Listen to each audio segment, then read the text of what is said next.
Sa pagpapatuloy nga at part 2 na ng pagre-restore natin dito sa TMX 155 natin mga boss. Pagkabaklas nga ng mga parts niya at nilinis ay punta na agad ako sa hardware para bumili ng stripsol. Ito kasi yung mura at makakatulong sa atin sa pagbaklas ng mga luma niyang pintura mga boss. Papahid nyo nga lang ito at makikita nyo na agad yung resulta. Yan mga bossing, kung gagamit nga pala kayo ng gantong pambaklas ng pintura mga boss ha. Yan, make sure nyong naka-gloves kayo mga boss kasi mahap dito mga bossing pag dumampi sa inyong mga balat. Ano, map di yan mga bossing, map di na Makati. Pagkatapos natin mapairan ng stripsol yung mga bossing, sasabayin naman natin sa pagkuskus ng steel wool mga boss. Gamit lang tayo ng steel wool o kaya steel brush mga bossing para mas mapadali yung pagbaklas natin ng mga pintura.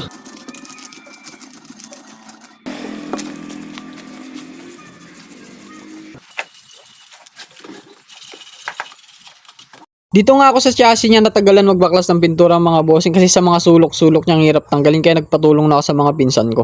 At eto na nga pala yung una kong natanggalan na ng pintura. Ganyan pala yung itsura niya pag walang pintura mga bossing. Oh.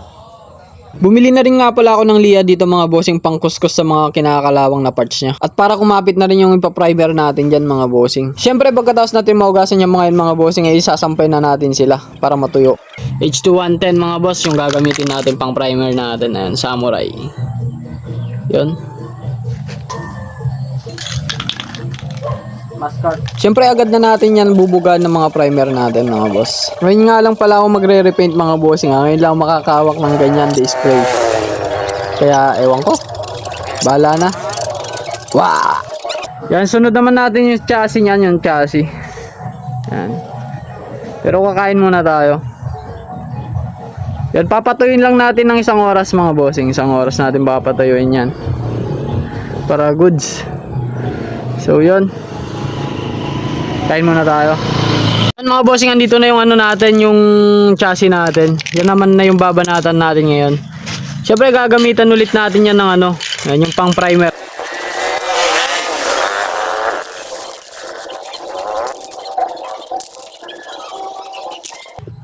Yan mga bossing, tapos na natin i-primer yung chassis natin.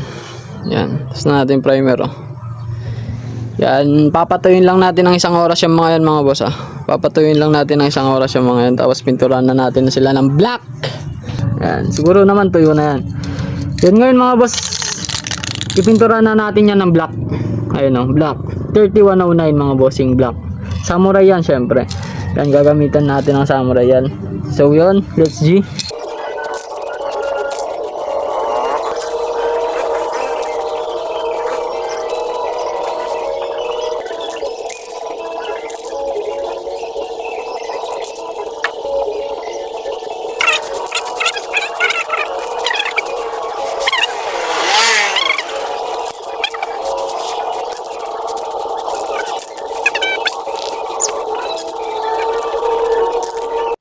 Yan mga bossing, ito na rin yung makina natin. I-repaint din natin yan.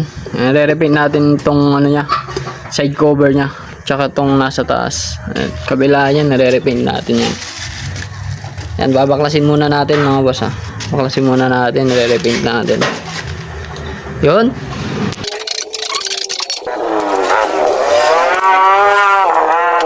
Yan mga bossing, pipinturahan na din natin yung ano natin.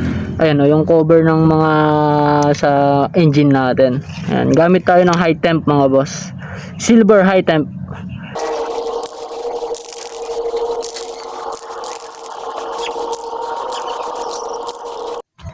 Yan mga boss, napakainit.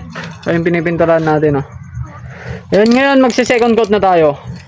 Ayan, gagamitan ulit natin siya ng black. Ayan siya. Ayan, ang init o. Ito yung chassis natin, yung mga parts nya. Yan, second coat na natin mga boss. Gamit pa rin tayo ng Samurai.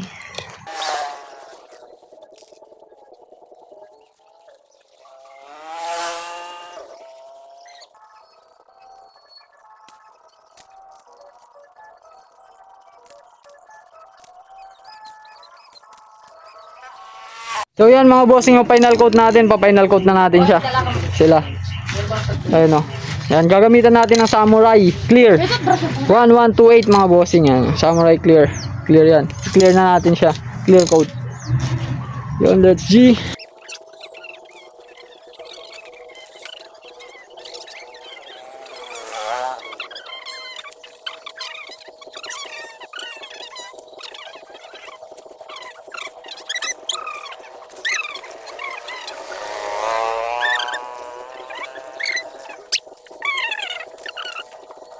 Dito na yung ano natin.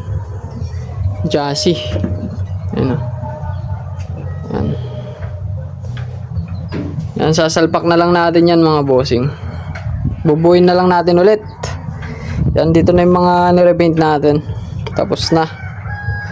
Yan, salpakan na naman tayo. Hanggang sa susunod nating pagkikita, paalam! こんなこといいなできたらいいなあんな夢こんな夢いっぱいあるけど